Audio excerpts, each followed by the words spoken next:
اور جبریل علیہ السلام نے یہ بھی بتایا کہ وہ فرشتہ اس سے پہلے کبھی اور نہیں آیا۔ وہ کیا خوشخبری لے کے آیا تھا؟ ایک یہ سورہ فاتحہ اور دوسری سورہ بقرہ کی آخری آیات، اور یہ خوشخبری بھی دی کہ جو ان کو پڑھ کے دعا کرے تو وہ دعا قبول ہوتی ہے۔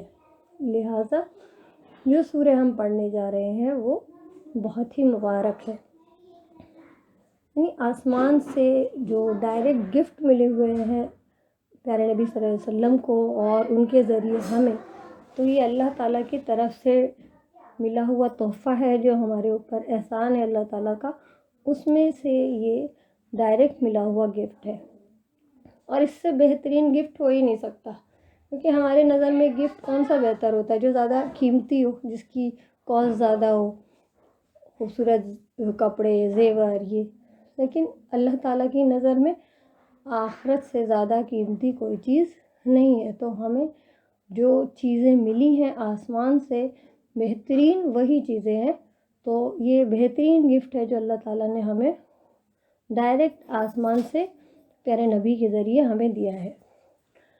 اور اس کے کئی نام بھی اس کی فضیلت کے اور مقام کے مرتبے کی وجہ سے ہیں، اس کی عظمت بہت زیادہ ہے، اس وجہ سے اس کو نماز میں بھی پڑھنا ضروری ہے، اور اس کے بغیر نماز ہوتی نہیں ہے۔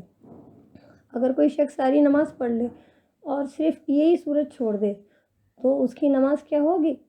جی نہیں، اس کی نماز ہوگی نہیں، یہ حدیثوں سے ثابت ہے۔ کتنی دفعہ دہراتے ہیں ہم انہیں؟ 17 تو فرض ہے نمازیں دن بھر میں، اور سنتیں ہیں کتنی؟ 12، جن میں فجر کی 2 سنتیں نبی صلی اللہ علیہ وسلم نے ان کو نہ کبھی سفر میں چھوڑا اور نہ کبھی گھر میں اور نہ کبھی کسی بیماری میں۔ تو جو ان سنتوں کی پابندی کرے گا اسے جنت میں گھر کی بشارت ہے۔ سورہ فاتحہ قرآن کی عظیم ترین سورت ہے اور یہ قرآن کو کھولنے والی ہے۔ اب ہم اس سورت کو پڑھیں گے۔ الحمد للہ رب العالمین۔ الحمد، ال کیا ہوتا ہے؟ یہ کامن ناؤن کو پراپر ناؤن بنا دیتا ہے، جیسے تاج محل کہتے ہیں نا، دا تاج محل، تو کیا ہوا؟ کامن ناؤن کو پراپر ناؤن بنا دیتے ہیں۔ دا ورڈ جیسے یوز ہوتا ہے ویسے ہی عربک میں ال ورڈ یوز ہوتا ہے۔ اور حمد، تعریف، حمد کے کیا معنی ہیں؟ تعریف، لیکن حمد ورڈ اسپیشلی اللہ تعالیٰ کی تعریف کے لیے ہی یوز ہوتا ہے، اور باقی مخلوق کی تعریف کے لیے ایک اور ورڈ ہے تعریف کے لیے۔ کیا ورڈ ہے باقی مخلوق کی تعریف کے لیے؟ مدح، مدح ورڈ یوز ہوتا ہے۔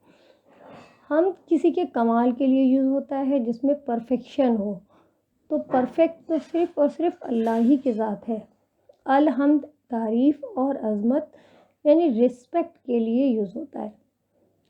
ہم کے معنی تعریف اس کی پرفیکشن کے لیے، کیسے؟ ایسی تعریف جس میں محبت بھی ہو، رسپیکٹ بھی ہو اور اس کی عظمت کے جذبے بھی ہوں دل میں۔ للہ، لام الگ ہے اور اللہ تعالیٰ اللہ الگ ہے۔ للہ، لام اور اللہ۔ عربی زبان میں حروفوں کے بھی معنی ہوتے ہیں، سارے کے نہیں لیکن زیادہ تر حروف کے معنی ہیں۔ لام کے لیے، لام کا مطلب ہوتا ہے کے لیے، انگلش میں ہوتا ہے فار، اللہ ہی، اللہ کے لیے۔ اللہ کا لفظ الہ سے بنا ہے۔ الہ مطلب معبود، یعنی جس کی عبادت کی جائے یا جس کی عبادت کرنی چاہیے۔ جیسے علیہ کا مین ہے حیران کر دینا، اسی طرح سے الحمدللہ، ساری حمد یا تعریف صرف اللہ کے لیے ہے۔ اس کا کیا مطلب ہے کہ ہمیں کسی اور کی تعریف نہیں کرنی چاہیے؟ صرف ساری تعریف صرف اور صرف اللہ کی ہے، تو کیا ہمیں کسی اور کی تعریف نہیں کرنی ہے؟ جی نہیں، ہم دوسروں کی بھی تعریف کر سکتے ہیں، لیکن جیسی تعریف اللہ کی ہے ویسی کسی مخلوق کی تعریف ہو ہی نہیں سکتی۔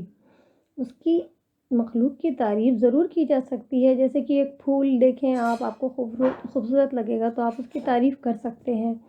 جسے کوئی خوبصورت بچہ دیکھیں تو اس کی بھی تعریف کر سکتے ہیں آپ۔ تعریف کرنا منع نہیں ہے، لیکن مخلوق کی تعریف ویسی نہیں ہو سکتی جیسے کہ اللہ کی۔ مخلوق کی کبھی جب ہم تعریف کرتے ہیں تو کئی بار کیا ہوتا ہے وقتی جذبے سے بھی کرتے ہیں کہ کوئی بات ہمیں اچھی لگ گئی اور ہم نے کسی وقت کسی کی تعریف کر دی اور وہ حقیقی نہیں ہوتی، یا کچھ لوگ صرف بٹرنگ کرنے کے لیے، چاپلوسی کے لیے یا کسی کی خوشامد کرنے کے لیے تعریف کرتے ہیں۔ تو یہ سارے ورڈ کس کے لیے یوز ہوئے؟ صرف بندوں کے لیے تو یوز ہوتے ہیں نا کہ بٹرنگ کی جا رہی ہے، چاپلوسی کی جا رہی ہے، لیکن اللہ کے لیے صرف تعریف، حمد، کوئی جھوٹ نہیں، اس میں کوئی مبالغہ رائے نہیں۔ اللہ کی تعریف مخلوق سے بالکل مختلف ہے۔ عزت کے ساتھ، محبت کے ساتھ ہم حمد کرتے ہیں، اور بالکل پرفیکٹ تعریف، مکمل تعریف جو کسی خوف کی وجہ سے نہیں ہو۔ اب اس کو آپ ایک ایگزامپل سے سمجھ سکتے ہیں کہ جیسے کوئی چھوٹا بچہ ہے اور اس نے کوئی سامان ایسا اٹھا لیا ہے کہ جس کے گرنے سے وہ پھینکنے لگا، آپ سپوز، تو وہ سامان گرنے سے یا پھینکنے سے یا تو وہ سامان ٹوٹ جائے گا یا اس بچے کو چوٹ لگ سکتی ہے۔ تو آپ کیا کریں گے؟ آپ اس سے کہیں گے تم تو بہت پیارے بچے ہو، تم تو بہت اچھے ہو، تم تو بالکل اس کو نہیں پھینکو گے۔ تو کیا یہ تعریف آپ اس ٹائم صحیح کر رہے ہیں؟ اس کی نہیں کر رہے ہیں نا، اس ٹائم تو اس کو صرف بہلانے کے لیے کر رہے ہیں۔ تو یہ کیا کہلاتی ہے؟ مخلوق کی تعریف، مدح۔ تو حمد کو صحیح بالکل معنی اگر ہم کسی بھی لینگویج میں دیکھیں تو ہو ہی نہیں سکتے، اس لیے جب ہم سمجھے پڑھتے ہیں تو وہ جذبات دل میں آتے ہی نہیں ہیں جو قرآن کو سمجھ کے پڑھنے میں آتے ہیں۔ اس لیے ہمیں قرآن کو سمجھ کے پڑھنا بہت ضروری ہے۔ اللہ، یہ اللہ تعالیٰ کا بالکل ذاتی نام ہے، اور باقی جو سارے نام ہیں وہ اللہ تعالیٰ کی صفات ہیں یا صفاتی نام ہیں۔ رب العالمین، ربن یا ربو، یہ معنی ہوتے ہیں اس کے گریجولی نشو و نما کرنا، یعنی سلولی کسی چیز کو پروان چڑھانا۔ اس کا ایگزامپل آپ لے سکتے ہیں کہ ایک بیج سے جو ایک پورا درخت تیار ہوتا ہے، کتنا وقت لگتا ہے اس میں اور کتنی محنت لگتی ہے۔ رب کو عربی میں 3 چیزوں سے ٹرانسلیٹ کیا جاتا ہے۔ جب عربک میں رب اللہ کے لیے یوز ہوتا ہے تو اس کے معنی ہیں خالق، مالک اور مدبر۔ خالق کا کیا مطلب ہے؟ پیدا کرنے والا۔ مالک مطلب وہ آن کرنا، یعنی کسی چیز پر قابو پانا، اختیار رکھنا۔ مدبر جو پلان کرتا ہے سارے امور کا۔ تو اللہ تعالیٰ نے دنیا کے ساری چیزوں کو بنایا ہے، سارے عالم کی ساری چیزوں کا مالک وہ ہے، اور ہمارا آنر بھی ہے، مالک بھی ہے، اور ہماری بھی زندگی چلا رہا ہے، اور کل کائنات کو بھی وہی چلا رہا ہے۔ اوپر سے لے کے نیچے تک ہر چیز کا، ہر ایک چیز کی تدبیر وہی کرتا ہے کہ کب بارش ہوگی یا نہیں، ہوا کب چلے گی، کس طرف چلے گی، کبھی کوئی طوفان آئے گا نہیں آئے گا۔ تو ہم ویدر فورکاسٹنگ میں یہ تو دیکھ سکتے ہیں کہ فلانا طوفان آ رہا ہے، اس اسپیڈ سے اس وقت آ جائے گا، لیکن کیا کوئی اس کا ڈائریکشن چینج کر سکتا ہے یا اس کے ٹائم میں کچھ بھی چینج کر سکتا ہے؟ نہیں، یہ ساری چیزیں صرف اور صرف اللہ تعالیٰ کے اختیار میں ہے۔ تو یہ ہو گئی اللہ تعالیٰ کی ربوبیت۔ رب صرف وہی ہے، کیونکہ کوئی اور ہمارا خالق یا بنانے والا نہیں ہے نا، وہ ہمیں آن کرتا ہے۔ لیکن لوگوں کا کیا حال ہوتا ہے؟ اگر وہ تھوڑا سا بھی ہم پہ احسان کر لیں تو وہ کیا کرتے ہیں؟ ہمیں آن کرنے لگتے ہیں کہ ہمارے ہر کام اب پھر انہی کی مرضی سے کرنا چاہیے ہمیں۔ نہیں، ایسا نہیں کرنا چاہیے نا، ہمیں تو صرف اور صرف اللہ کی مرضی سے ہی ہر کام کرنا ہے، کیونکہ صرف وہ ہی ہمارا مالک ہے۔ اب عربی زبان میں عورت کے لیے ایک ورڈ آتا ہے ربۃ البیت۔ ربۃ البیت کا مطلب ہے کہ مینیج کرنے والی گھر کو۔ بیت مطلب ہوتا ہے گھر، یعنی یہ لفظ پہلے سے بھی یوز ہوتا رہا تھا عربک میں، لیکن ایک عورت کی مینجمنٹ کیا ہے؟ ناقص ہے، جبکہ رب کی مینجمنٹ پرفیکٹ ہے۔ کیونکہ گھر کی مینجمنٹ مشکل ہوتی ہے نا، جیسے پورے دن انسان کام کرتا رہتا ہے، سب چیزوں کو ٹھیک جگہ پہ لگاتا رہتا ہے، پھر بھی رات تک بھی آپ دیکھیں کہ بہت سارے کام انکمپلیٹ ہوتے ہیں یا اس معیار کے نہیں ہوتے جیسے کہ ہونا چاہیے۔ اب صبح جیسے ہی ہوتی ہے، سورج بالکل وقت پہ، بالکل جو اس کا منٹ اور سیکنڈ ہے جو متعین بالکل اسی وقت پہ نکل جاتا ہے، اور ہم کتنے بھی جلدی کرتے رہیں لیکن اپنے کاموں پہ اکثر لیٹ بھی ہو جاتے ہیں، ہوتا ہے نا ایسا۔ تو ہمارا مینجمنٹ اور اللہ تعالیٰ کا مینجمنٹ، یا آپ کسی بھی مینیجر کو، بہت بڑے مینیجر کو دنیا کے لے لیں، بل گیٹس کو سپوز لے لیں، اور اس کے مینجمنٹ کو اور اس کل کائنات کے مینیجر کو کمپیئر کریں تو اللہ تعالیٰ کا کمپیریزن کسی بھی مخلوق سے ہو ہی نہیں چاہتا، ہو ہی نہیں سکتا کسی بھی اعتبار سے۔ رب العالمین وہ کسی ایک جگہ، ایک شخص کا، ایک ملک، ایک قبیلے، ایک نسل کا نہیں، بلکہ عالمین کا رب ہے۔ عالمین کیا ہوتا ہے؟ العالم کی جمع ہے، اس کا روٹ ہے عین لام میم، اور اسی سے علم بنتا ہے۔ علم کہتے ہیں نشانی کو، علم سے عالم بنا ہے۔ عالم کیا مطلب ہے؟ وہ مخلوق جو اللہ تعالیٰ کی بنائی ہوئی وہ چیزیں جو اللہ کے وجود اور اس کی معرفت کی طرف ہماری رہنمائی کریں، مطلب ہمیں اللہ تعالیٰ کی پہچان دکھائیں، ان کو دیکھ کے ہمیں اللہ تعالیٰ یاد آ جائے۔ تو کریٹر تو ایک ہے اور کریشنز بہت سی ہیں، تو ہر وہ چیز، ویسے تو ہر چیز ہی ہمیں اللہ کی معرفت کراتی ہے، اللہ کی طرف لے جاتی ہے، لیکن جس سے ہم اپنے رب کو پہچانیں تو ایسی چیز کیا کہلائے گی؟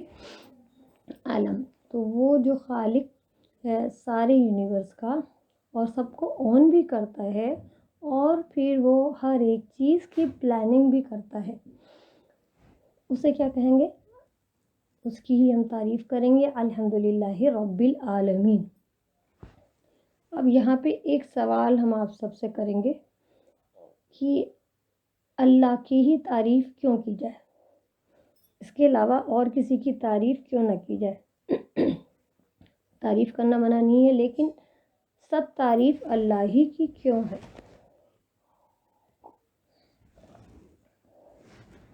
آپ کہہ سکتے ہیں کہ اللہ تعالیٰ نے ہر ایک چیز بنائی ہے، تو اس میں سے کچھ لوگ یہ کہیں گے کہ نہیں، ہم نے بھی بنائی ہے، فلاں چیز تو ہم نے بنائی ہے، فلاں چیز ہم نے لکھی ہے۔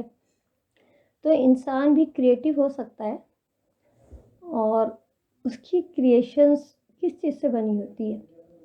جو اللہ تعالیٰ نے چیزیں بنائی ہوئی ہیں آلریڈی وہ ہو سکتی ہے، تو اس کی کریشن اوریجنل تو نہیں ہوئی۔ اصل کریٹر تو وہ ہے جو اوریجنیٹر بھی ہو، بنانے والا بھی ہو، اس کو اوریجن سے بالکل زیرو سے اس نے چیزیں بنائی ہیں جب کچھ بھی نہیں تھا۔ تو دنیا میں جتنے بھی کریٹر ہیں وہ دراصل میں اسمبلر ہیں، انہوں نے اللہ تعالیٰ کی دی ہوئی عقل کو یوز کر کے اور اللہ تعالیٰ کے دیے ہوئے وسائل کو یوز کر کے کچھ چیزیں بنا دی ہیں، تو وہ اصل کریٹر نہیں ہو سکتے۔ اللہ کے تعالیٰ کے علاوہ جو بھی ہیں، چاہے وہ پیغمبر ہوں، فرشتے ہوں، اولیاء اللہ ہوں، وہ سب بھی اللہ کے بنائے ہوئے ہیں، اور وہ اللہ کے شریک یا اللہ کے مقابل نہیں ہو سکتے، وہ سب اللہ کے محتاج ہیں۔ قرآن میں آتا ہے یا ایھا الناس انتم الفقراء الی اللہ، اے لوگوں تم سب اللہ کے محتاج ہو۔ تو الحمدللہ رب العالمین، سب تعریف اللہ ہی کے لیے ہے جو کہ رب ہے تمام جہانوں کا، اور رب ہونے کے باوجود، ہر چیز کا مالک، خالق اور مدبر ہونے کے باوجود بھی وہ کیا ہے؟ الرحمن الرحیم، بہت مہربان اور بار بار رحم کرنے والا ہے۔ سبحانک اللہم و بحمدک، اشہد ان لا الہ الا انت، استغفرک و اتوب الیک۔